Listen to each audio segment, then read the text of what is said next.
بالله من الشيطان الرجيم. بسم الله الرحمن الرحيم. الحمد لله الذي أنزل الفرقان على عبده ليكون للعالمين نذيرا.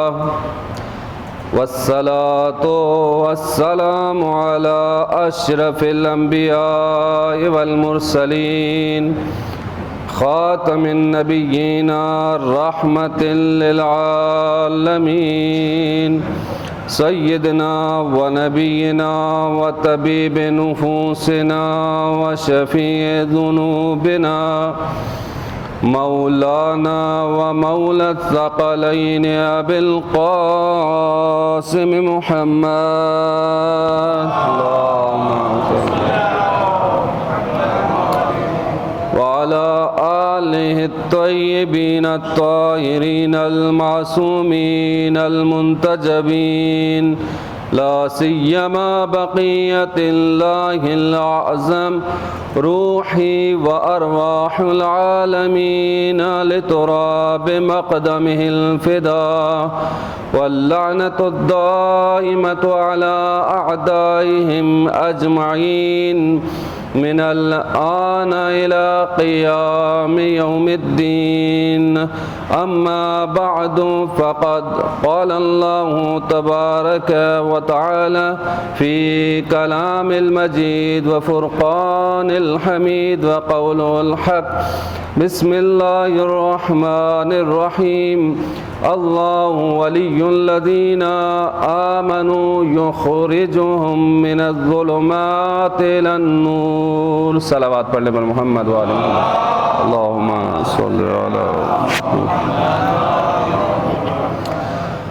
عزیزان محترم، ماہ مبارک رمضان کا آخری عشرہ ہے.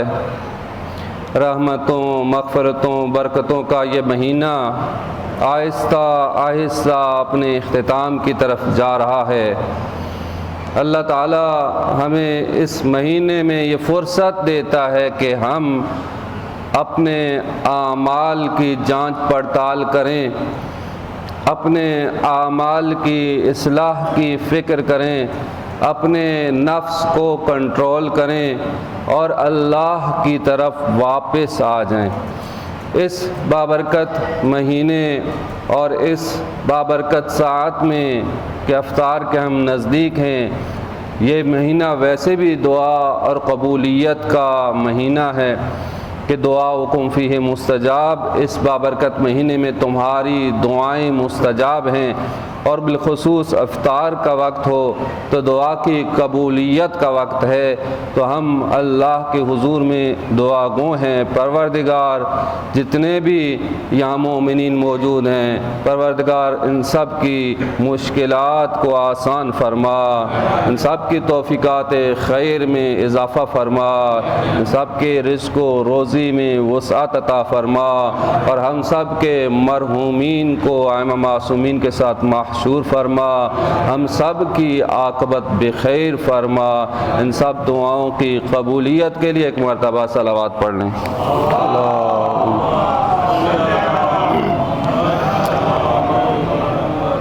عزیزان محترم، بالکل مختصر وقت میں انشاءاللہ زیادہ زحمت نہیں دوں گا. آپ بھی لیکچر سن کے تھک گئے ہوں گے کہ ایک مولانا کے بعد دوسرا آ جاتا ہے، دوسرے کے بعد تیسرا آ جاتا ہے. بہرحال انشاءاللہ کوشش کروں گا کہ مختصر وقت میں مولا علی کے کچھ فضائل آپ کی خدمت میں بیان کر کے زحمتوں کو تمام کیا جائے. عزیزان محترم، ماہ رمضان، رمضان کو رمضان کیوں کہتے ہیں؟ رمضان کو رمضان اس لیے کہتے ہیں لِأَنَّهُ يَرْمِضُ الذُّنُوبَ، کیونکہ یہ گناہوں کو پگھلا دیتا ہے. توجہ ہے نا؟ بس آپ توجہ کریں گے تو بس مختصر وقت میں آپ کی زحمت تمام کر دوں گا. کیونکہ یہ گناہوں کو پگھلا دیتا ہے، گناہوں کو نابود کر دیتا ہے، گناہوں کو ختم کر دیتا ہے۔ یہ ماہ رمضان کی خصوصیت ہے۔ اور ایک اور چیز جو روایات میں بیان ہوئی جو انسان کے گناہوں کو مٹا دیتی ہے بلکہ گناہوں کو کھا جاتی ہے، اور وہ چیز ہے حب علی ابن ابی طالب۔ کیوں؟ رسول خدا نے فرمایا کہ حب علی ابن ابی طالب یاکل الذنوب کما تاکل النار للحطب، کہ علی کی محبت گناہوں کو اس طرح سے کھا جاتی ہے جس طرح سے آگ لکڑی کو کھا جاتی ہے۔ اور فرمایا کہ ومن احب علیًا یغفر اللہ ذنوبہ ولو کان کعدد قطرات المطر، کہ فرمایا جو بھی علی سے محبت کرے، واقعاً محبت کرے، تو اللہ اس کے گناہوں کو بخش دیتا ہے، چاہے کہ اس کے گناہ بارش کے قطروں کے مانند ہی ہوں۔ تو پس علی کی محبت بھی گناہوں کو مٹا دیتی ہے۔ تو جو ہے نا، جس طرح ماہ رمضان المبارک گناہوں کو ختم کر دیتا ہے، علی علیہ السلام کی محبت انسان کے گناہوں کو ختم کر دیتی ہے۔ اب دونوں مناسبتیں مل جائیں، ماہ رمضان بھی ہو، ایام مولا علی ہوں، شہادت کا دن بھی ہو، صلوات پڑھ لیں مولا کی ذات پر سب مل کے، اللہم صلی علی محمد۔ عزیزان محترم، اللہ ہمارے لیے یہ مناسبتیں اسی لیے تو قرار دیتا ہے، یہ اللہ تعالیٰ ہمارے لیے مناسبتیں اسی لیے تو قرار دیتا ہے کہ شاید ہم پلٹ آئیں، جو اس کی بارگاہ سے دور ہو گئے ہیں واپس پلٹ آئیں، رجوع کر لیں، توبہ کر لیں، لوٹ آئیں اس کی بارگاہ میں۔ اور ان ہستیوں کو بھی اسی لیے قرار دیا ہے کہ یہ ہمیں خدا کی بارگاہ میں لے آئیں۔ تو پس اگر دو مناسبتیں ہو جائیں، ایک ماہ رمضان کے گناہوں کو مٹا دیتا ہے، اور ایک مولا علی کہ جو گناہوں کو، ان کی محبت گناہوں کو کھا جاتی ہے، اور 21 رمضان بھی ہو، تو اس لیے مولا علی کی محبت سے سرشار دل بھی موجود ہوں، تو یہ کیسے ممکن ہے کہ انسان کے گناہ محو نہ ہو جائیں، انسان کے گناہ مٹ نہ جائیں۔ اور اسی وجہ سے رسول خدا نے فرمایا کہ شقی ہے، بدبخت ہے وہ شخص کہ ماہ رمضان گزر جائے اور اس کے گناہ نہ بخشے جائیں۔ کیسے ممکن ہے کہ اتنا مہینہ گزرے اور ان مہینے کے دوران ایام مولا علی بھی گزریں، مولا کی شہادت کے ایام بھی گزریں کہ جس پہ مولا کے اوپر ہم اشک بہاتے ہیں، گریہ کرتے ہیں، اور یہ دل سرشار ہوتے ہیں مولا کی محبت سے، اور یہ بھی گزر جائیں پھر بھی انسان کے گناہ نہ بخشے جائیں۔ کیسے ممکن ہے؟ شقی ہے، بدبخت ہے وہ انسان کہ ماہ رمضان گزر جائے اور اس کے گناہ نہ بخشے جائیں۔ اور مومن تو کبھی شقی نہیں ہوتا، مومن کبھی شقی اور بدبخت نہیں ہوتا، کیونکہ رسول خدا نے فرمایا السعید کل سعید حق سعید من احب علیًا فی حیاتہ و بعد مماتہ، کہ حق سعید وہ ہے، حقیقی سعید و خوشبخت وہ ہے کہ جو علی سے محبت کرے ان کی زندگی میں بھی اور ان کی موت کے بعد بھی۔ لہذا مومن کبھی شقی نہیں ہوتا، مومن ہمیشہ سعادت مند ہوتا ہے۔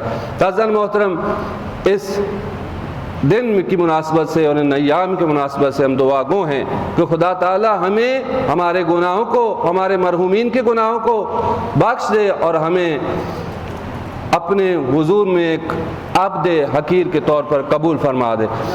عزیزان محترم، اللہ تعالی یہ ارشاد فرماتا ہے، اللہ ولی ہے، اللہ سرپرست ہے، اللہ تمہارا مولا اور ولی ہے۔ کس کا؟ الذین آمنوا، وہ لوگ کہ جو ایمان لاتے ہیں، اللہ ولی الذین آمنوا، جو ایمان لائے۔ اب یہ کون لوگ ہیں جو ایمان لائے؟ اس کے بارے میں بعد میں بات کرتے ہیں۔ فرمایا کہ اللہ ان لوگوں کا ولی ہے جو ایمان لائے، یخرجہم من الظلمات الی النور، وہ نکالتا ہے انہیں تاریکیوں سے نور کی طرف، تاریکیوں سے نکال کر نور کی طرف لے جاتا ہے۔ اور وہ لوگ والذین کفروا، اور وہ لوگ جو کافر ہوئے، اولیاءہم الطاغوت، ان کے اولیاء، ان کے سرپرست طاغوت ہیں، شیطان ہیں، اور وہ کیا کرتے ہیں؟ یخرجونہم من النور الی الظلمات، وہ نکال کے انہیں نور سے تاریکیوں کی طرف لے کے جاتے ہیں۔ اللہ ظلمات سے نور کی طرف لے کے آتا ہے، اور طاغوت انسان کو نور سے نکال کر ظلمات کی طرف لے کے جاتے ہیں۔ برعکس کام ہے، اپوزٹ ہے۔ اب یہ کون لوگ ہیں جو کہ ایمان لائے، اور اللہ کن کا ولی ہے؟ ہمیں در اہل بیت پہ آنا پڑے گا، تو در اہل بیت پہ ہی بہت ساری مشکلات کا حل موجود ہے۔ قرآن کریم کو حقیقی معنوں میں سمجھنا ہو تو ہمیں در اہل بیت پہ دستک دینی پڑتی ہے، در مدینۃ العلم پہ آنا ہی پڑتا ہے۔ عزیزان محترم، قرآن کو ایک معلم کی ضرورت ہے، اور اللہ نے قرآن کے ساتھ معلم بھی بھیجا ہے، فقط کتاب نہیں بھیجی۔ اگر فقط کتاب ہو، نصاب ہو، استاد نہ ہو تو کیا بچے پڑھ سکتے ہیں؟ طفل مکتب فقط کتاب نہیں لینا چاہتا، طفل مکتب کو فقط کتاب کی ضرورت نہیں بلکہ ٹیچر اور استاد اور ماہر استاد کی بھی ضرورت ہے۔ تو اللہ نے نہ فقط کتاب بھیجی بلکہ معلم کتاب بھی بھیجا۔ والذی بعث فی الامیین رسولا منہم یتلو علیہم آیاتہ ویزکیہم ویعلمہم الکتاب والحکمہ، وہی ہے جس نے امیین میں ایک رسول بھیجا۔ فرمایا امیین میں، ان پڑھوں میں یا ان جاہلوں کے درمیان میں بھیجا، اور بعض نے کہا کہ پس رسول بھی نعوذ باللہ ان پڑھ تھے، رسول بھی پڑھنا لکھنا نہیں جانتے تھے۔ بعض نے یہ کہہ دیا، اللہ نے فرمایا امیین نے بھیجا، لیکن وہ کہنے لگے کہ یہ رسول بھی نعوذ باللہ ان پڑھ تھے، جاہل تھے، پڑھنا لکھنا نہیں جانتے تھے۔ اور یہ بھی فرمایا کہ بعث فی الامیین رسولا منہم یتلو علیہم، ان پر تلاوت کرتا ہے، یتلو علیہم آیاتی، اس کے آیات کی تلاوت کرتا ہے، وہ یزکیہم، اور ان کا تزکیہ کرتا ہے، وَيُعَلِّمُهُمُ الْكِتَابَ وَالْحِکْمَةَ، اور انہیں کتاب اور حکمت کی تعلیم دیتا ہے۔ بھئی تعلیم کون دیتا ہے؟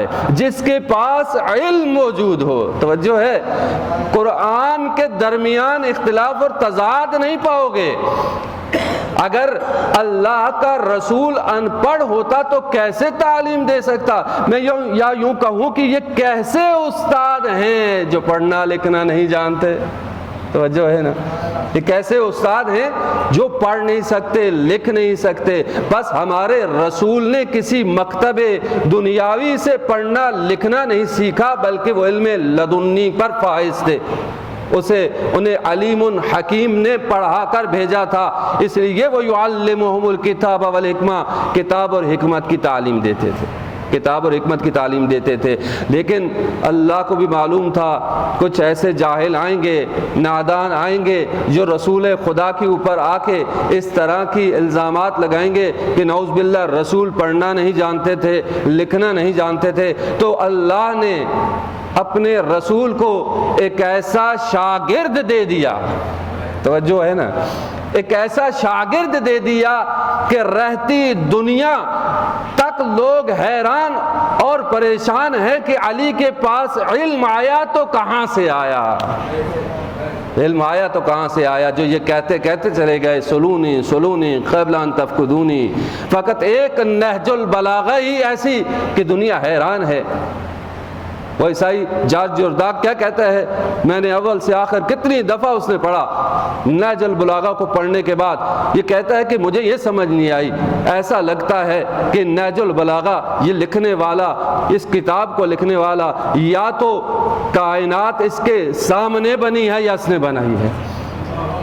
وہ حیران ہے علی کے علم کو دیکھتے ہوئے کہ یہ علم آیا تو کہاں سے، لیکن مولا علی یہ فرماتے ہیں علمنی رسول اللہ، مجھے علی، مجھے رسول خدا نے تعلیم دی ہے۔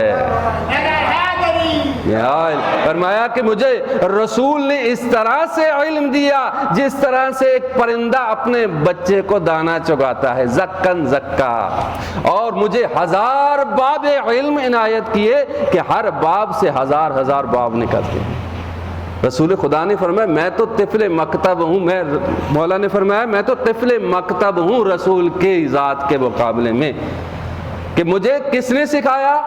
رسول نے سکھایا، اور رسول خدا نے بھی فرمایا انا مدینۃ العلم، میں شہر علم ہوں، میں شہر علم ہوں، علی اس کا دروازہ ہے۔ یعنی یوں بیان فرمایا کہ جس شہر کا دروازہ علی جیسا ہو، اگر میرے علم کو درک کرنا ہے، دیکھنا ہے، تو یہ دیکھو مولا علی کا علم کیسا ہے۔ جس شہر کا دروازہ علی جیسا ہو، اس شہر کا عالم کیا ہوگا۔ تو صلوات پڑھ لے بر محمد وآل محمد، اللہم صلی علی محمد وآل محمد۔ حضرت محترم، بس اللہ یہ فرما رہا ہے کہ اللہ ولی ہے ان لوگوں کا جو ایمان لائے۔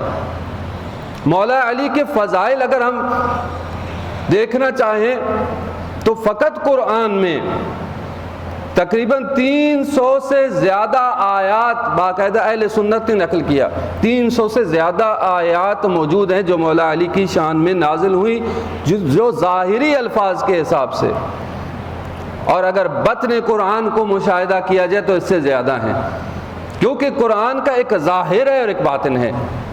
ظاہر جو ہم الفاظ سے سمجھتے ہیں، اور بطن قرآن جس کو ہم روایات سے سمجھتے ہیں کہ اس سے مراد کیا ہے، اس کا مصداق کیا ہے۔ اور قرآن کے کئی بطون ہیں، بیان کیا گیا کہ قرآن کے تقریباً 70 سے زیادہ بطون موجود ہیں، اور اگر بطن قرآن کے اعتبار سے دیکھا جائے تو یوں کہا جائے کہ پورا کا پورا قرآن مولا علی کی شان میں مدح سرائی کرتا ہوا نظر آئے گا۔ حتیٰ بعض اہل سنت نے 500 آیات بھی ذکر کی ہیں مولا علی کی شان میں، 500 آیتن فی شان علی ابن ابی طالب، 500 آیات بھی ذکر کی ہیں۔ سلمان قندوزی اور اس طرح کے افراد ہیں جنہوں نے مولا علی کی شان میں جو آیات موجود ہیں ان کو بیان کیا، اور نسائی جنہوں نے سنن نسائی لکھی ہے، اہل سنت کے مشہور امام ہیں، اور بہت مرتبہ ان کا سنن نسائی کے نام سے انہوں نے کتاب لکھی رسول خدا کی سنتوں پہ۔ انہوں نے ایک کتاب لکھی مولا علی کے فضائل کے اوپر، خصائص امیر المومنین علی ابن ابی طالب، یعنی وہ خصوصیات جو فقط مولا علی کی ذات میں پائی جاتی ہے، کسی اور میں نہیں۔ 180 سے زیادہ انہوں نے ایسی خصوصیات کو بیان کیا ہے جو فقط مولا علی کی ذات میں ہے، کسی اور میں نہیں پائی جاتی ہیں، اور رسول خدا کی روایات سے بیان کیا ہے۔ لیکن ان کو پکڑا گیا، مارا گیا۔ دمشق میں جب انہوں نے اس کو بیان کیا تو پکڑ کے ان کو قید میں رکھا گیا، مارا گیا، ٹارچر کیا گیا، اور کہا گیا کہ تم علی کی شان میں فضیلتیں بیان کرتے ہو، امیر شام کی شان میں بھی ذرا بیان کرو۔ تو انہوں نے کہا بھائی میں رسول خدا سے کوئی روایت مجھے نہیں ملتی ان کی شان میں، سوائے ایک ہی کہ رسول خدا نے فرمایا تھا کہ یہ وہ بطن ہے کہ جو پر نہیں ہوگا۔ پھر ان کو اتنا مارا گیا، ملک بدر کیا گیا، مکہ میں جا کے وفات پا جاتے ہیں۔ تو فضائل علی ابن ابی طالب ہضم نہیں ہوئے لوگوں سے۔ تاریخ نے نقل کیا ہے کہ نہ فقط فضائل علی ابن ابی طالب کو چھپایا گیا بلکہ ممبروں سے مولا علی کے اوپر لعن کیا گیا، نعوذ باللہ، گالیاں دی گئیں۔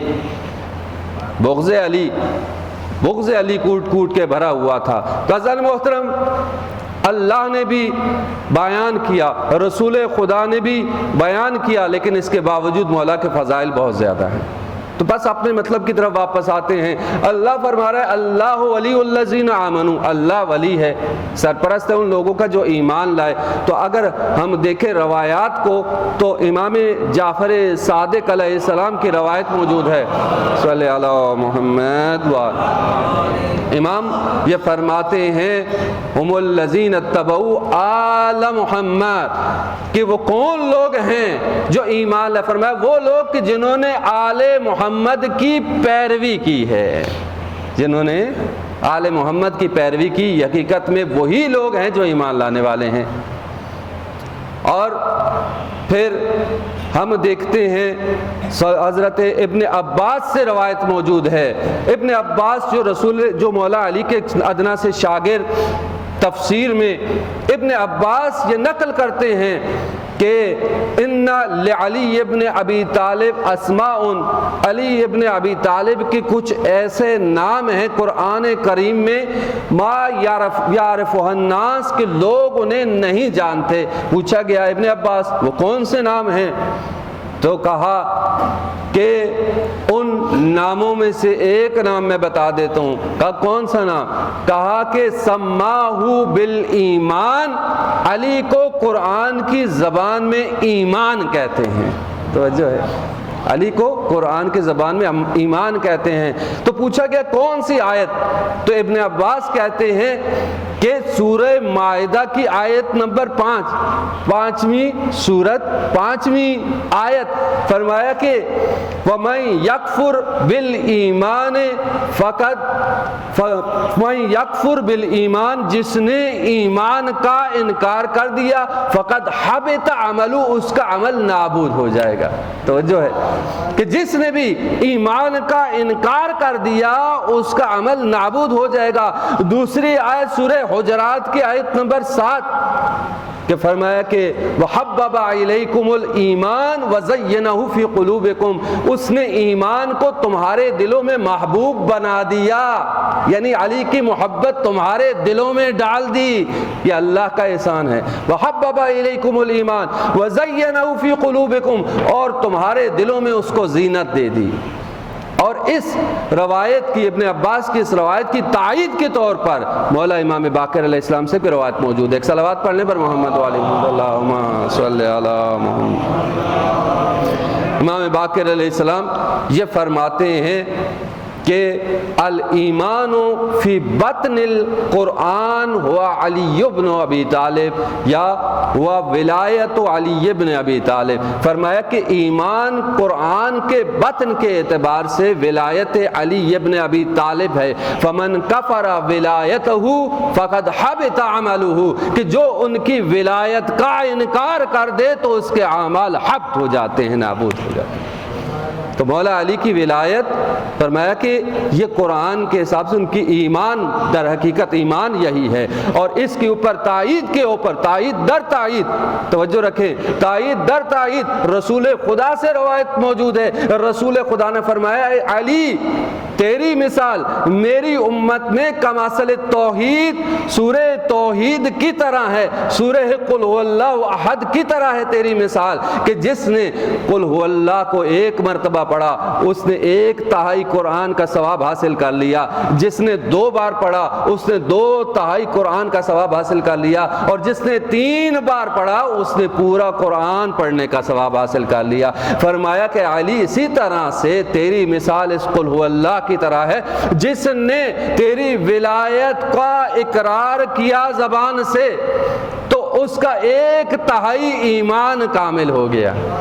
جو زبان سے اقرار کر لیا 1/3 ایمان کامل ہو گیا، زبان سے اقرار کیا اور دل سے تصدیق کر لی تو اس کا 2/3 ایمان کامل ہو گیا۔ بھئی ایمان 3 ہی چیزوں کا تو نام ہے، ایمان اقرار باللسان و تصدیق بالقلب و عمل بالارکان، اعضاء و جوارح سے انجام دینا، زبان سے اقرار کرنا، دل سے تصدیق کرنا، اعضاء و جوارح سے عمل انجام دینا، یہ ایمان کامل ہونے کی علامت ہے۔ اے علی جس نے زبان سے تیری ولایت کا اقرار کر لیا اس کا 1/3 ایمان کامل ہو گیا، اور جس نے زبان سے اقرار کیا دل سے تصدیق کر لی تو اس کا 2/3 ایمان کامل ہو گیا۔ اور پھر فرمایا کہ جس نے زبان سے اقرار کر لیا، دل سے تصدیق کر لی اور اعضاء و جوارح سے تیری مدد کی تو اس کا ایمان کامل ہو گیا، اس کا ایمان کامل ہو گیا۔ صلوات پڑھنے پر محمد و آل محمد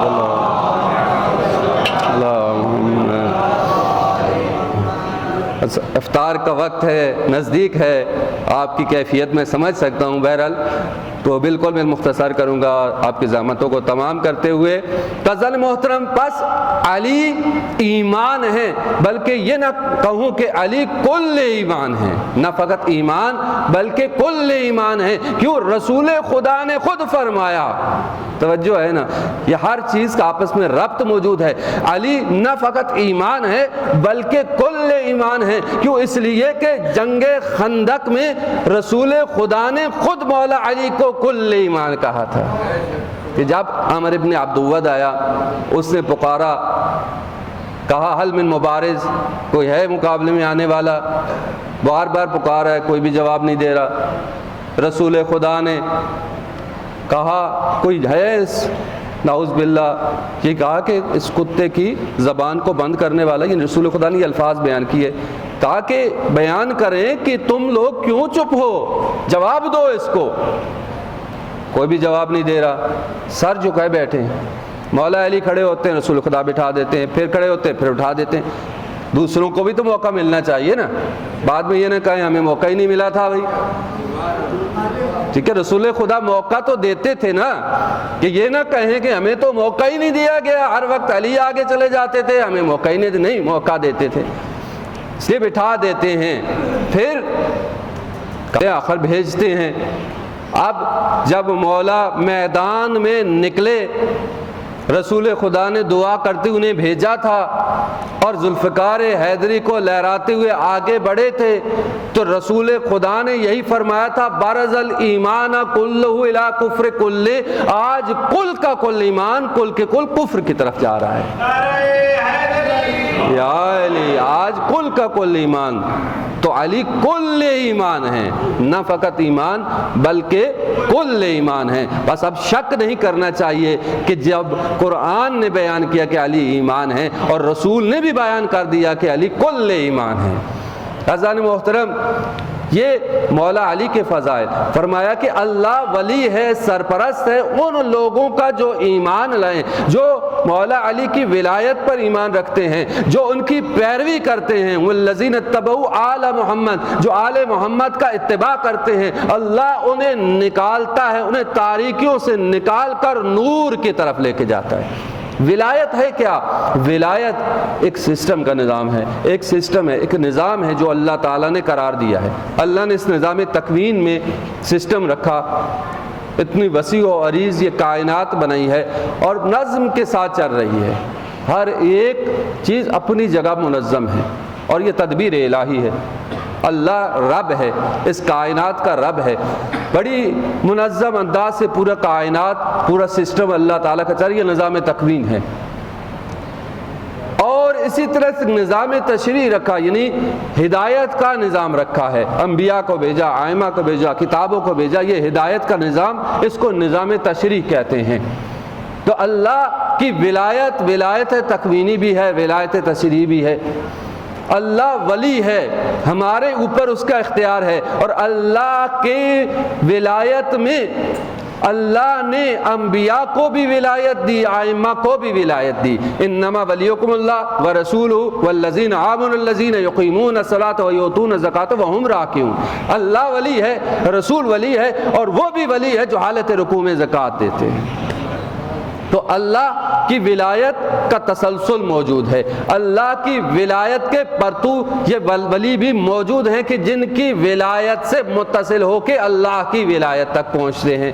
تو اللہ نے یہ نظام ولایت بھی رکھا۔ اگر ولایت کو میں مثال سے بیان کروں تو ولایت اس دھاگے کی طرح ہے جو تسبیح کے دانوں کو آپس میں پروئے ہوئے رکھتا ہے۔ تسبیح کے دانے اگر یہ دھاگا نہ ہو تو بکھر جائیں، لیکن ان دانوں کو پروئے ہوئے رکھتا ہے، ان کو جوڑے ہوئے رکھتا ہے وہ ایک دھاگا، جس کو حقیقت میں یہی تو ولایت ہے۔ ولایت در حقیقت معاشرے کے اندر ایک نظم کا باعث ہے اور مومنین کو جوڑنے کا باعث ہے۔ اس لیے بھی زارہ فرماتی ہیں کہ اللہ تعالیٰ نے ہماری ولایت کو اس لیے قرار دیا نظاماً للملہ، قوم، امت، نظام للملت، ملت کے نظام کے لیے، ان کو آپس میں جوڑنے کے لیے۔ اور دشمن کو بھی معلوم ہے، وہ نقطہ اشتراک جو تھا اس کو نقطہ افتراق بنا دیا گیا، ولایت کو اختلاف میں ڈال دیا گیا، یعنی وہ چیز جو ہمارے باعث اشتراک تھی اور جو ہمیں جوڑنے کا باعث تھی، اسی کو اختلاف کا باعث بنا دیا اور شکوک و شبہات میں مبتلا کر دیا۔ جب ولایت در حقیقت اتباع کا نام ہے، ولایت در حقیقت پیروی کا نام ہے، اور ائمہ یہ فرماتے ہیں کہ ہمارا جان چاہنے والا وہی ہے جو ہماری اتباع میں ہے، پیروی میں ہے۔ من اطاع اللہ فہو لنا محب، جو ہماری اطاعت کرے وہ ہمارا محب ہے، ومن عصى اللہ فهو لنا عدو، اور جو ہماری نافرمانی کرے وہ ہمارا دشمن ہے۔ جب ولی کی ولایت میں آنے کا مطلب یہ ہے کہ اس کی پیروی میں آ جاؤ، اور اگر علی کی یا ولی کی ولایت میں تم نے اس کی پیروی کو انجام نہ دیا تو اس کی ولایت سے باہر نکل جاؤ گے اور ولایت شیطان میں آ جاؤ گے۔ جب ان کی اتباع میں آ گئے یعنی ان کی اطاعت میں آ گئے، بلا چون و چرا ان کی اطاعت کو قبول کرنا ان کی ولایت میں آنا ہے۔ بس ایک واقعہ بیان کر کے آپ کے زحمتوں کو تمام کروں گا، ایک صلوات پڑھنے پر محمد و آل محمد۔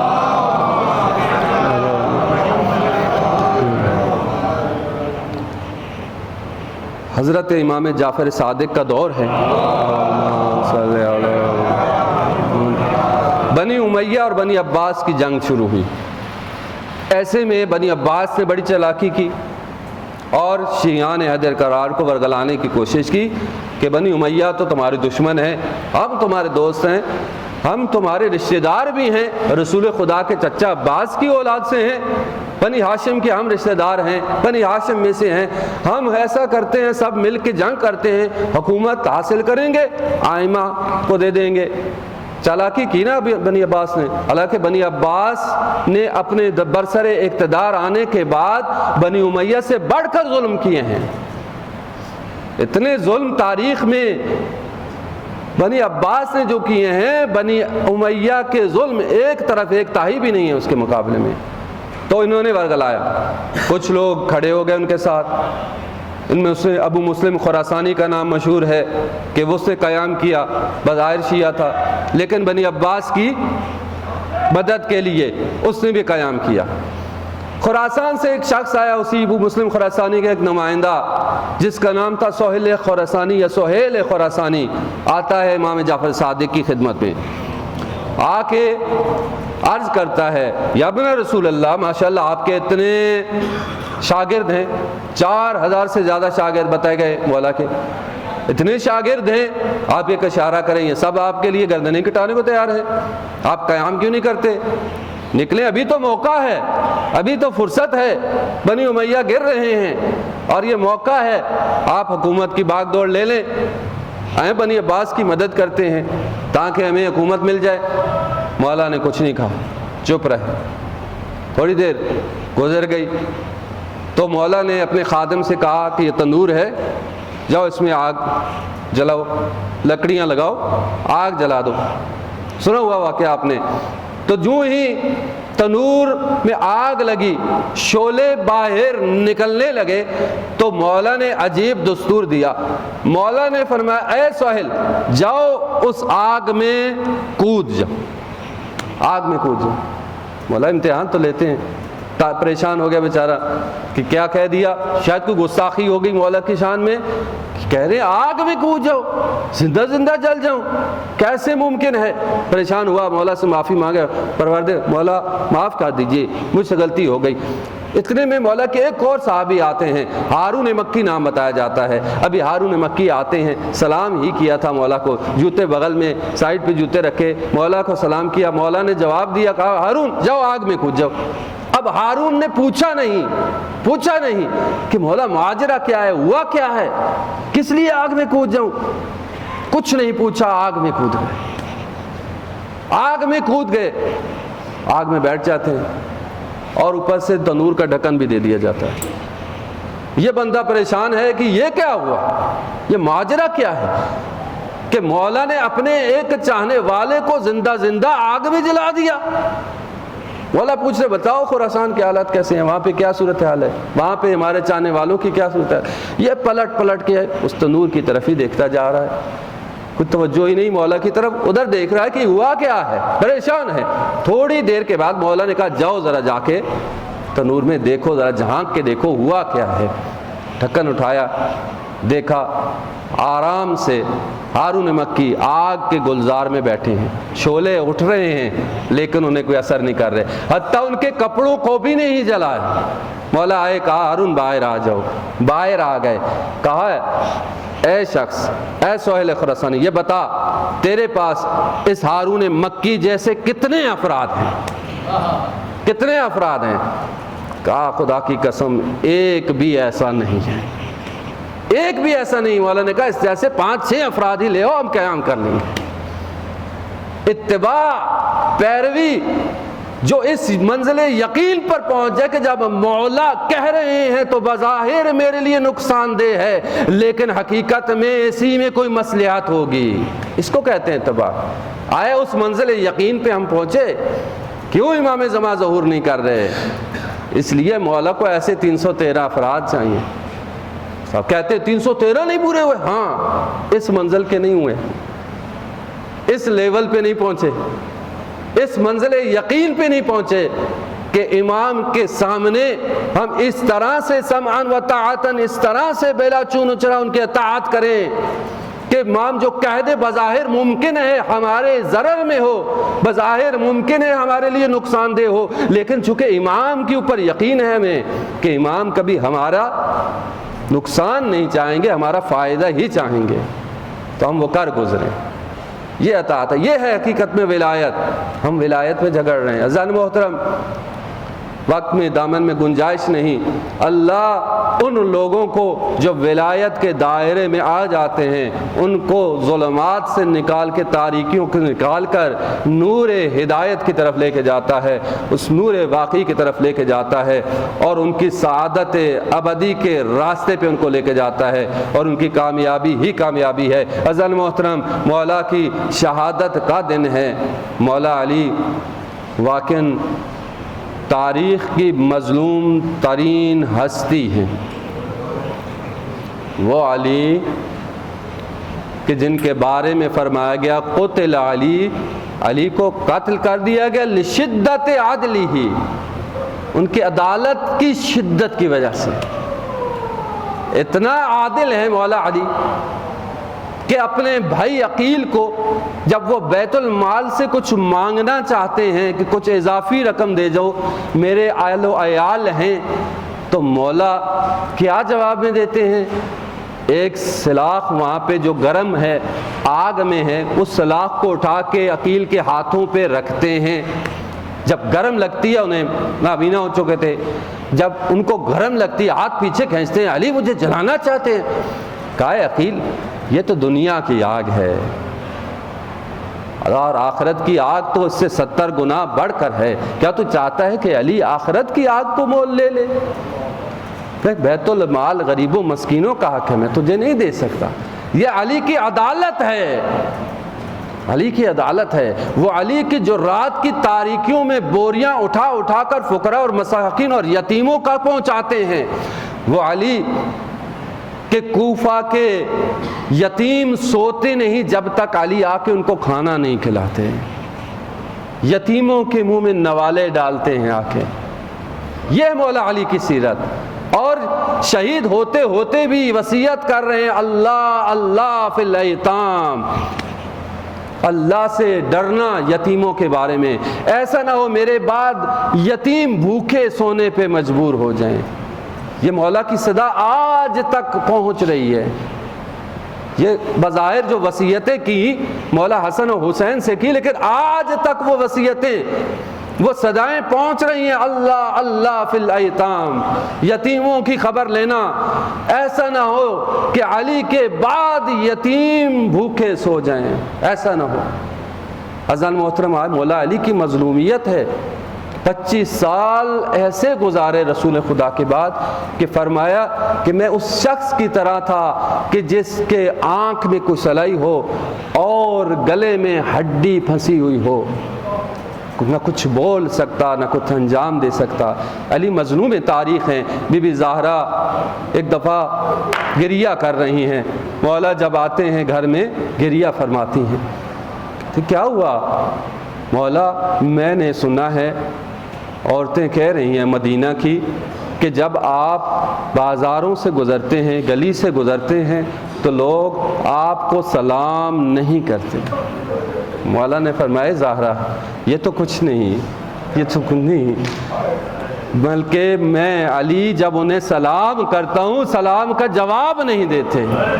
اس قدر مظلوم ہو گئے علی، وہ علی کے جن کے بغیر کوئی جنگ فتح نہیں ہوتی تھی، وہ علی جن کے بغیر کوئی لشکر اسلام کو کامیابی نہیں ہوتی تھی، وہ علی اتنے مظلوم ہو گئے۔ عزیزان محترم، بس وہ مولا علی، وہ صدائے عدالت انسانی آج دنیا سے رخصت ہو گئی۔ غیر مسلموں نے پہچان لیا علی کو، مسلمانوں نے نہیں پہچانا۔ مولا علی مظلوم ہیں، آج بھی ہمارے درمیان علی کا بغض مسلمانوں کے درمیان موجود ہے، علی کو نہیں پہچان سکے۔ علی وہ کون سی ایسی شخصیت ہیں جن کو نہیں پہچان سکے مولا علی کو، کیونکہ رسول خدا نے فرمایا تھا علی کوئی نہیں جان سکتا تمہیں، پہچان نہیں سکتے تمہیں سوائے میرے اور خدا کے۔ عزیزان محترم، مولا علی اس ضربت سے جب سر کے اوپر ضربت لگی تو یہ فرمایا فزتو ورب الکعبہ، رب کعبہ کی قسم علی آج کامیاب ہو گئے۔ جب مولا کو لے کے آئے، دروازے تک پہنچے، مولا نے دو چیزیں طلب کی۔ مولا نے فرمایا میں اپنے قدم سے چل کر جاؤں گا، مجھے نیچے اتار دو، اور اصحاب سے کہو واپس چلے جاؤ۔ نہ جانے مولا نے کیوں فرمایا، مولا یہ کہنا چاہتے ہیں جب میں اپنے گھر سے گیا تھا تو پاؤں سے چل کے گیا تھا، جب واپس آؤں تب بھی پاؤں سے چل کے آؤں، میری بیٹیاں برداشت نہ کر سکیں گی۔ نہ جانے مولا کیوں فرما رہے ہیں اے صاحب واپس چلے جاؤ، کیونکہ مولا یہ چاہتے ہیں میری بیٹیوں کی آوازیں، رونے کی آوازیں اصحاب کے کانوں میں نہ پہنچے۔ میں عرض کروں گا مولا یہ تو کوفہ ہے، یہ تو آپ کا دارالحکومت ہے، ابھی بیبیاں پردے میں ہیں، ابھی اپنے گھر میں ہیں، لیکن مولا اس وقت کیا کیفیت تھی کہ جب یہی کوفہ تھا لوگ چھتوں پہ کھڑے پتھر مار رہے تھے، باغیوں کا قافلہ آ گیا۔ مولا اس وقت کیا کیفیت تھی کہ جب شام کا بازار تھا، جب اس لعین شرابی کا دربار تھا، تیری بیٹیوں کے سروں پر چادر نہ تھی۔ بس آخری بات کر کے زحمت تمام، مولا کو جب آ کے حکیم نے دیکھا، جب دیکھا زخم بڑا گہرا ہے اور زہر کا اثر اتنا زیادہ ہے کہ مولا کے چہرے کی رنگت بدل گئی۔ اس نے کہا اے علی وصیتیں کر لو، اب کوئی امید نہیں۔ حکیم نے کہا کہ ایک چیز ہے جس سے مولا کے لیے فائدہ ہو سکتا ہے، کہا دودھ مولا کو زیادہ سے زیادہ پلایا جائے، شاید زہر کا اثر کم ہو جائے۔ اتنے میں یتیمان کوفہ تک خبر پہنچی ہمارے بابا علی کو دودھ کی ضرورت ہے۔ ننھے ننھے پیالے لیے دودھ کے علی کے دروازے پہ کھڑے تھے یتیمان کوفہ، اے علی آج اپنے حصے کا دودھ آپ کو دیتے ہیں، ہمیں دودھ نہیں پینا۔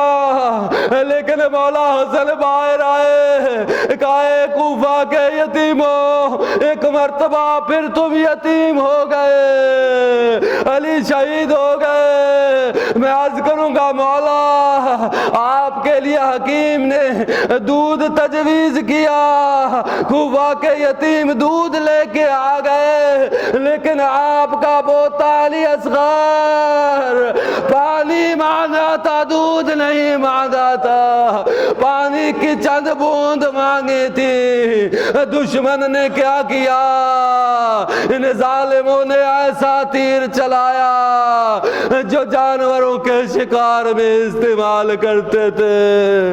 الا لعنت اللہ علی القوم الظالمین وسیعلم الذین ظلموا ای منقلب ینقلبون۔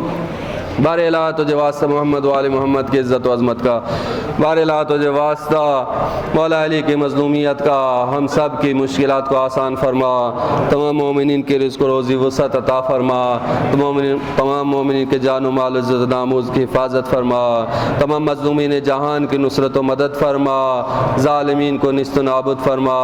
پروردگار ہم سب کی توفیقات خیر میں اضافہ فرما، ماہ رمضان المبارک کے آخری ایام میں توبہ و استغفار شب قدر سے زیادہ استفادہ کرنے کی توفیق عطا فرما۔ پروردگار ہمیں ان کے حقیقی چاہنے والوں، ان کی پیروی کرنے والوں میں سے قرار دے۔ پروردگار دنیا اور آخرت میں کی سعادت نصیب فرما، آخرت میں رسول خدا رحمہ معصومین کی شفاعت سے بہرہ مند فرما۔ قرآن کریم تیری عظیم کتاب کو سمجھنے اور اس پر عمل پیرا ہونے کی توفیق عطا فرما۔ ہمارے بار میں آقا امام زمان علیہ السلام کے ظہور میں تعجیل فرما، ہمیں ان کے یاران و انصار میں سے شامل فرما۔ پروردگار وہ تمام مومنین جنہوں نے جس طرح سے بھی افطاری کے لیے، سحری کے لیے جو اہتمام کرتے ہیں، ان تمام مومنین کی حوائج شرعی کو پورا فرما۔ پروردگار ان کے مرحومین کو معصومین کے ساتھ محشور فرما، ان کی توفیقات خیر میں اضافہ فرما، ہم سب کے مرحومین کو معصومین کے ساتھ محشور فرما۔ ربنا تقبل منا انک انت السمیع الدعاء۔ اپنے اپنے مرحومین بالخصوص ان افراد نے جنہوں نے افطاری کا اہتمام کیا، ان کے مرحومین کے لیے ایک مرتبہ سورہ فاتحہ اور 3 مرتبہ قل هو اللہ کی تلاوت فرما دے۔ بسم اللہ الرحمن الرحیم، الحمد للہ رب العالمین الرحمن الرحیم مالک یوم الدین، ایاک نعبد و ایاک نستعین۔